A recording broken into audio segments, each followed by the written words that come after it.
आईवर जितकं बोलाल जितकं लिहाल तितकं कमी आहे. किती जणांनी व्यक्त झालेत, किती जण बोल. आणि मनोहर राणांचा असा एक शेर आहे की देख रे अंधेरे तेरा मुंह काला हो गया, देख रे अंधेरे तेरा मुंह काला हो गया, मेरे माँ ने आँख खोली और घर में उजाला हो गया. हा म्हणजे आत्मा, ही म्हणजे ईश्वर. आत्म्याचं आणि ईश्वराचं मिलन म्हणजे आई आहे. आहे की ममता के मंदिर की है तू, सबसे प्यारी मूरत भगवान नजर आता है, जब देखूं तेरी सूरत. कबीरदास जी म्हणतात की सबसे बड़ी है माँ रे पगले, सबसे बड़ी है माँ, माँ से बढ़कर कोई नहीं, सबसे बड़ी है माँ. की सकळ तीर्थाची धुरे जे का माता पित्तरे.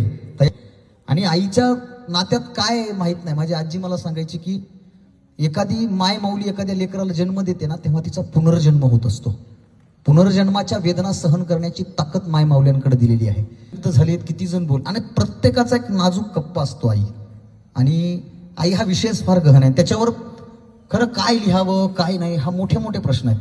कुणालने एक कविता आईवर लिहिली. म्हणजे आई सगळ्यांचा नाजूक विषय. आई माझी